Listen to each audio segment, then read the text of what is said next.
Perkenalkan, saya Sonia Elvira Salim, dokter muda yang saat ini sedang menjalani kepanitiaan klinik madya di bagian anestesiologi dan terapi intensif FK Unit RSUP Sanglah periode 15 Juni 2020 hingga 28 Juni 2020.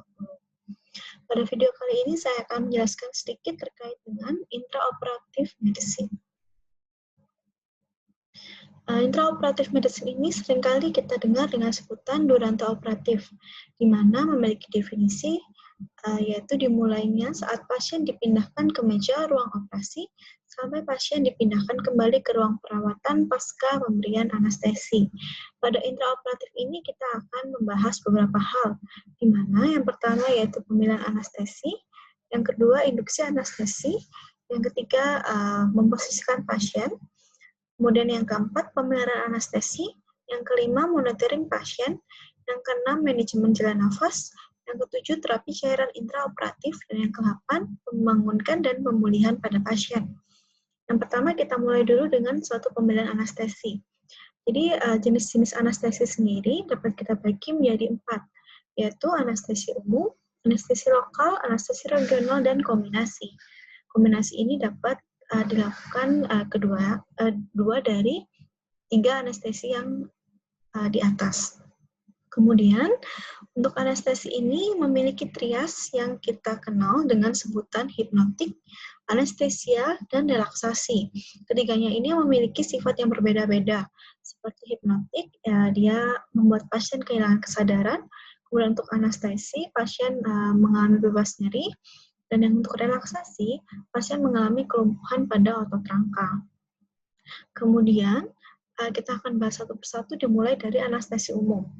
Anestesi umum, berdasarkan definisi, merupakan suatu keadaan tidak sadar yang bersifat sementara, diikuti oleh hilangnya rasa nyeri di seluruh tubuh akibat pemberian dari obat anestesi. Untuk teknik pemberian anestesi umum ini, terbagi menjadi 3, yaitu anestesi umum intravena, anestesi umum inhalasi, dan anestesi IPA. Anestesi umum intravena ini merupakan salah satu teknik pemberian anestesi umum yang dilakukan dengan menyuntikkan obat anestesi secara parenteral langsung ke dalam pembuluh darah vena.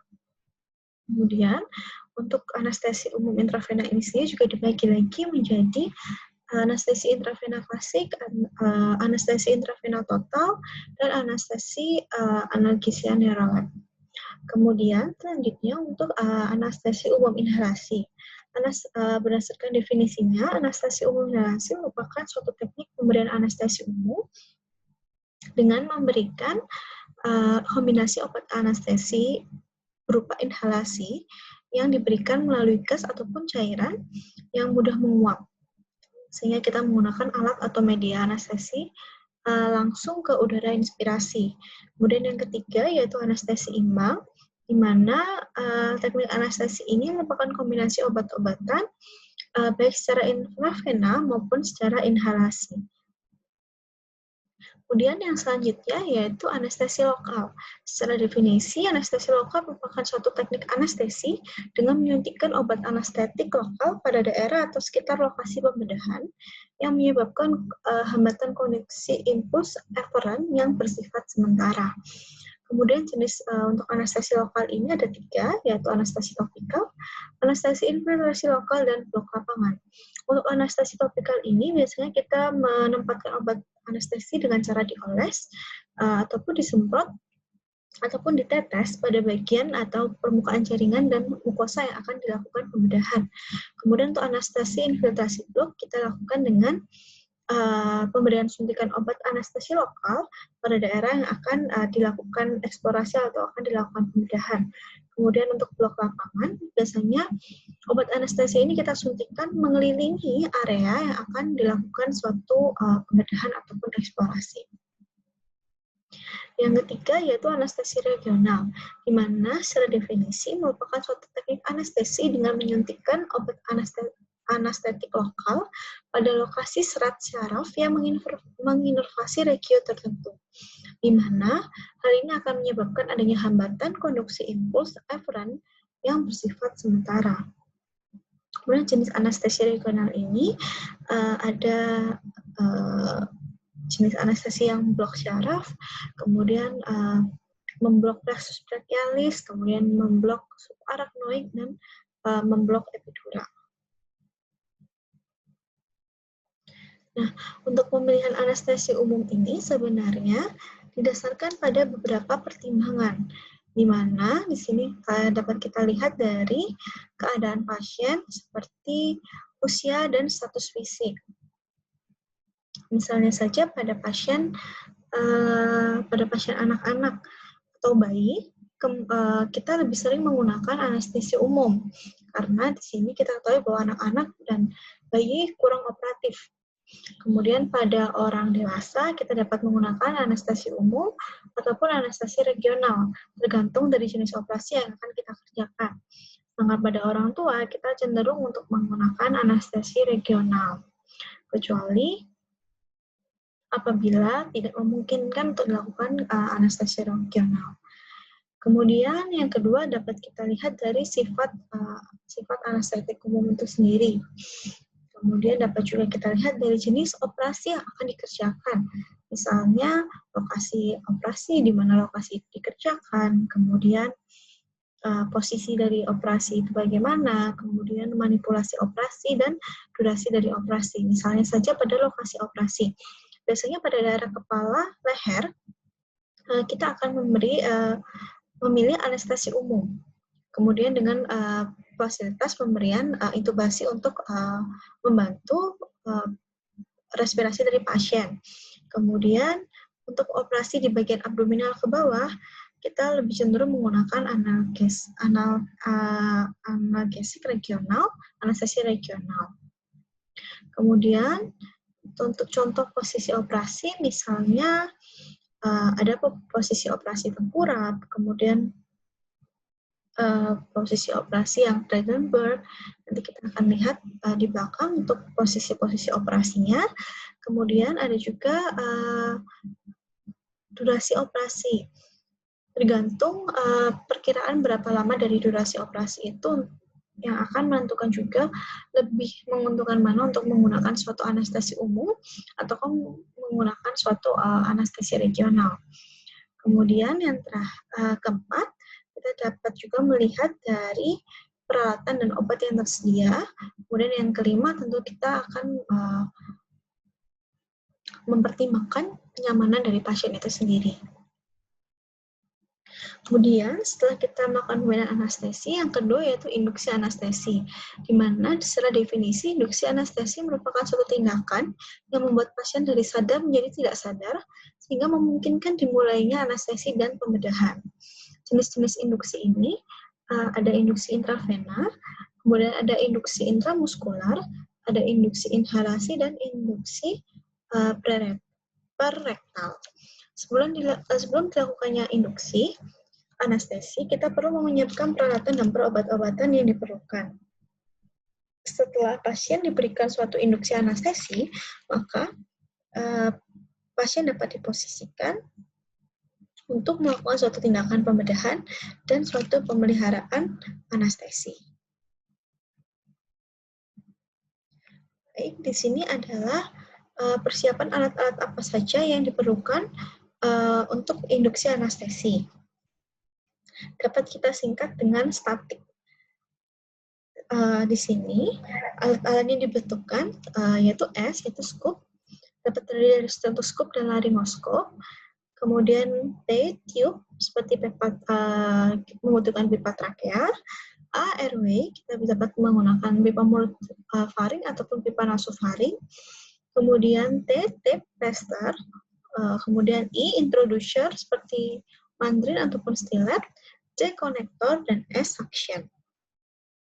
Kemudian, ini adalah gambar-gambar contoh alat-alat yang mungkin saja kita perlukan dalam persiapan induksi anestesi.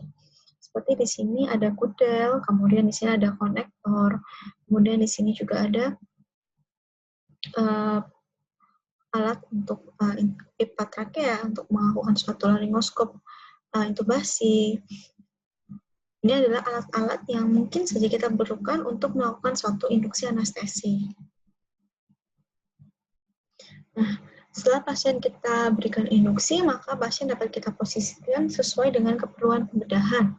Di sini ada beberapa contoh posisi dari pembedahan, yaitu posisi Trendelenburg, di mana posisi kaki lebih tinggi daripada posisi kepala. Kemudian ada posisi supine position, yaitu posisi tidur biasa, supinasi. Kemudian prone position, kemudian ada posisi lateral position, ada posisi Fowler position, dan posisi lithotomy position.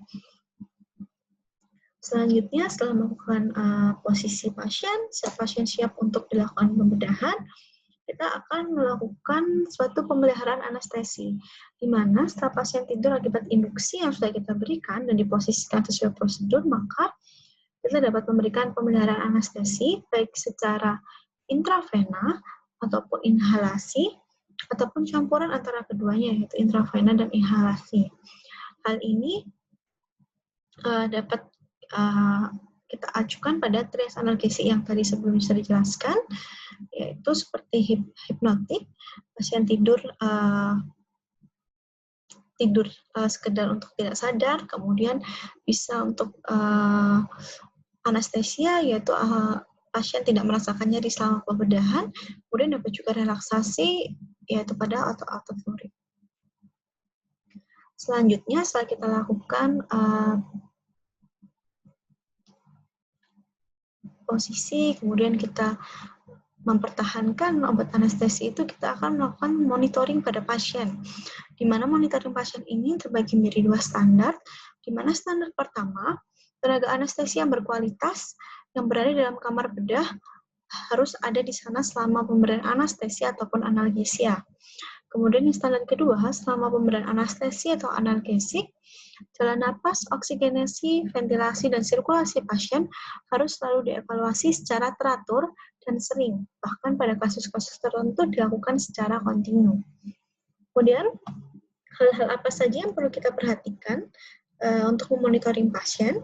Yang pertama yaitu pemantauan jalan napas, kemudian oksigenasi, kemudian ventilasi, kemudian sirkulasi, dan yang kelima adalah suhu tubuh pasien. Yang pertama yaitu pemantauan jalan napas. Di sini, pemantauan jalan napas bertujuan untuk mempertahankan keutuhan dari jalan napas pasien itu sendiri. Sebenarnya untuk pemantauan jalan napas ini lebih kepada untuk memeriksa apakah jalan napas pasien sudah masih bagus atau tidak. Baik itu pasien dengan nafas spontan maupun pasien dengan pemberian jalan napas bantuan seperti dilakukannya intubasi. Di sini jalan napas selama anestesi, baik dengan teknik sungguh maupun intubasi dipantau secara ketat dan kontinu. Pada napas spontan, pemantauan dilakukan dengan memperhatikan gejala dan tanda seperti terdengar suara patologis, kemudian gerakan kantong reservoir yang terhenti atau menurun, dan tampak gerakan dada yang paradoksal. Kemudian pada nafas yang dengan kendali, dapat kita cek dengan adanya tekanan inflasi yang terasa berat, ataupun adanya tekanan positif inspirasi yang terasa meningkat. Kemudian selanjutnya kita akan melakukan monitoring terkait dengan oksigenasi, di mana hal ini bertujuan untuk memastikan kadar zat asam di dalam udara atau gas inspirasi dan di dalam darah. Hal ini biasanya dilakukan pada anestesia umum inhalasi. Kita dapat melakukan monitoring ini dengan cara yang pertama, memeriksa kadar oksigen inspirasi, dapat kita cek dengan alat pulse oximeter. Kemudian yang kedua, oksigenasi darah dapat kita lihat secara klinis melalui warna darah luka operasi dan permukaan mukosa saat dilakukannya suatu tindakan operasi. Secara kualitatif dapat kita lihat dengan alat pulse oximetry dan pemeriksaan dari analisis gas darah pada saat durante operatif. Yang ketiga, kita dapat mengecek ventilasi pasien. Ventilasi ini bertujuan untuk memantau keadekuatan dari ventilasi itu sendiri. Yang pertama dapat kita lakukan dengan diagnostik fisik, yaitu mengawasi gerak naik turunnya dada, kemudian kembang kempisnya kantung reservoir, ataupun kita melakukan suatu auskultasi pada suara nafas pasien. Kita dapat memantau end-tidal karbon dioksida pada pasien, kemudian kita juga dapat melihat ventilasi dengan alat bantu mekanik yang biasanya sudah terpasang sistem alarm apabila nilai ini terlampaui atau lebih rendah dari ambang yang tetapkan. Kemudian dapat kita juga lakukan analisis gas darah untuk menilai tekanan parsial dari karbon dioksida. Selanjutnya yang keempat, kita dapat melakukan pemeriksaan monitoring sirkulasi. Di sini berfungsi untuk memastikan adanya fungsi sirkulasi yang masih adekuat selama durasi operatif. Kita dapat melakukannya dengan cara menghitung denyut nadi, atau biasanya kita bisa lihat dengan di monitor, kemudian mengukur tekanan darah secara invasif, dan juga sudah terpasang di monitor. Atau kita dapat mengukur tekanan darah dengan invasif, kemudian kita dapat melakukan pemeriksaan EKG, atau disertai dengan oximetri denyut. Dapat juga kita menilai produksi urin dan mengukur tekanan ventral sentral dengan granulasi vena sentral. Yang kelima, kita juga tetap harus mempertahankan suhu tubuh dari pasien itu sendiri. Penilaian ini dapat kita lakukan dengan pengecekan menggunakan termometer. Jadi pada pemantauan interoperatif kita memonitoring pasien 5 hal, yaitu yang pertama pemantauan jalan napas, yang kedua oksigenasi, yang ketiga ventilasi, yang keempat sirkulasi, dan yang kelima adalah suhu tubuh pasien. Selanjutnya setelah itu kita dapat jadi pada saat pemantauan jalan napas, kita juga sambil bisa melihat adanya manajemen jalan napas itu sendiri. Manajemen jalan napas ini dikarenakan pada pasien yang tidak sadar, jadi apabila pasien yang diberikan obat anestesi yang dapat melumpuhkan otot-otot tonus-tonus tenggorokan, akan membuat lidah ini jatuh ke belakang dan dapat menyumbat jalan napas pada bagian paru, sehingga apabila terdapat obstruksi seperti itu, kita dapat melakukan beberapa penanganan, seperti secara manual kita lakukan manuver Hedley lift ataupun jaw thrust. Kemudian untuk bantuan dengan alat bantu, kita bisa menggunakan oropharyngeal airway atau nasopharyngeal airway. Kemudian untuk pemberian ventilasi manual, kita dapat menggunakan back mask ventilator, kantong napas sungkup muka, ataupun back valve mask yang mempunyai tekanan positif. Kemudian kita juga dapat memberikan ventilasi dengan alat bantu jalan napas tingkat lanjut seperti intubasi, laringeal mask airway, ataupun COM-2. Selanjutnya yaitu terapi cairan intraoperatif. Seperti kita ketahui bahwa pada saat pembedahan akan ada kemungkinan pasien kehilangan cairan dalam tubuhnya. Biasanya karena adanya pendarahan. Namun pendarahan pada pembedahan ini tidak selalu membutuhkan transfusi. Untuk pendarahan pada orang dewasa, apabila di bawah 20% dari volume darah total, cukup diganti dengan cairan infus yang memiliki komposisi mirip dengan cairan serum darah. Kemudian pada anak-anak, apabila di bawah 10% dari volume darah total, cukup diganti dengan cairan infus yang memiliki komposisi mirip dengan cairan serum. Perkiraan volume darah dapat kita hitung menggunakan rumus seperti ini. Itu bayi pada anak-anak 80 mg per kilogram berat badan, pada dewasa pria 75 mg per kilogram berat badan, pada dewasa wanita 65 mg per kilogram berat badan. Kemudian pada hal ini dapat kita gunakan untuk memperkirakan volume darah, kemudian memperkirakan kira-kira kapan pasien itu membutuhkan suatu transfusi ataukah sudah cukup hanya dengan pemberian cairan infus.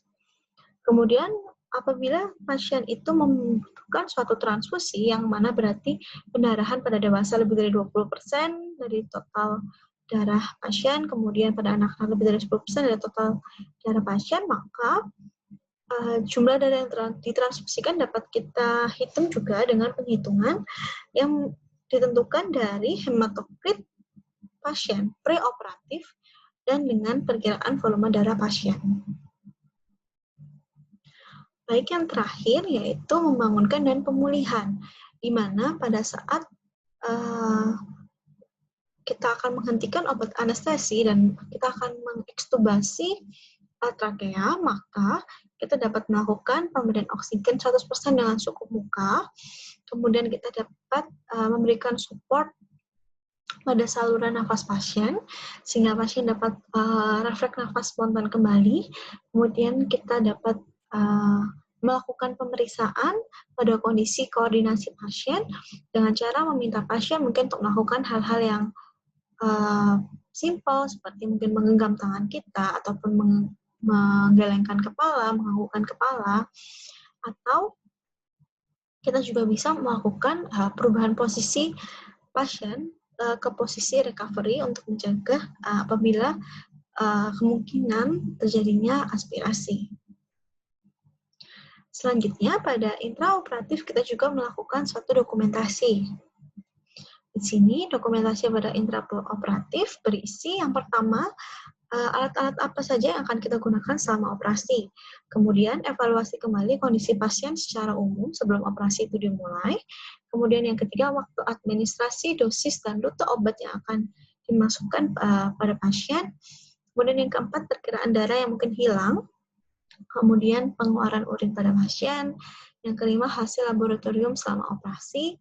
Yang keenam, cairan yang diberikan selama operasi, jadi jumlah cairan yang sudah diberikan. Kemudian ketujuh, catatan invasif, tindakan-tindakan prosedur apa saja yang dilakukan pada pasien. Kemudian 8, kita buat biasanya secara narasi, secara paragraf untuk kronologi dan waktu operasi. Kemudian yang ke-9, kondisi pasien pada saat akan dibawa ke ruang post-operasi atau post-operative intensive care unit. Ini adalah contoh dari dokumentasi intraoperatif pada anestesi. Rekam medis ini nantinya dapat bermanfaat untuk memonitor kembali intraoperatif, kemudian catatan medis untuk pembedahan selanjutnya apabila akan dilakukan pembedahan lainnya, dan dapat juga berfungsi sebagai suatu mediko-legal bagi dokter dan pasien.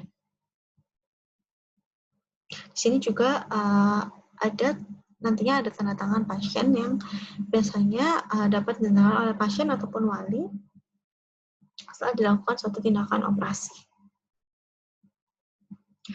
Baik, sekian presentasi saya terkait dengan intraoperative medicine. Terima kasih.